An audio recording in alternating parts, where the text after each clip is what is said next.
ఇక కాంగ్రెస్ బీఆర్ఎస్ నేతల తీరుపై బీజేపీ ఎమ్మెల్యే మహేశ్వర్ రెడ్డి అసహనం వ్యక్తం చేశారు. రేవంత్ రెడ్డి ప్రభుత్వం ప్రజలను మోసం చేస్తుందని ఆరోపించారు.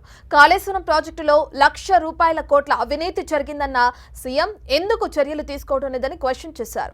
భారీ వర్షాలు, వరదలతో రైతులు తీవ్ర నష్టపోయారని, వారిని ప్రభుత్వమే ఆదుకోవాలని డిమాండ్ చేశారు. 420 తప్పుడు హామీలతోటి దాదాపుగా 6 గ్యారంటీలకు చట్టబద్ధ ఇస్తామని చెప్పి అసెంబ్లీ సాక్షిగా మాట్లాడినటువంటి రేవంత్ రెడ్డి గారు అన్ని పూర్తిగా విస్మరించడమే కాకుండా యావత్ తెలంగాణ ప్రజానీకాన్ని మోసం చేసి సమస్యల్ని డైవర్ట్ చేయడానికి ఏదో ఒక కొత్త అంశాన్ని తీసుకొచ్చి ఏదో ఒక రకంగా నాటకం చేస్తూ ప్రజల్ని మభ్యపెడుతున్న సంగతి మీకు తెలుసు.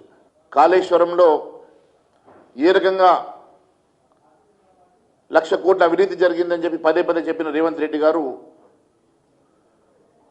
1,00,000 కోట్ల అవినీతిని కక్కిస్తా, ఆ డబ్బులతోటే సంక్షేమ కార్యక్రమాలు చేపడతానని చెప్పిన రేవంత్ రెడ్డి గారు దాదాపు 2 సంవత్సరాలు గడుస్తున్నా ఇప్పటి వరకు ఎవరి మీద కేసులు పెట్టలేదు, ఏ ఒక్క అవినీతి అంశంని బయట పెట్టలేదు, ₹1 కూడా ఇప్పటి వరకు వసూలు చేయక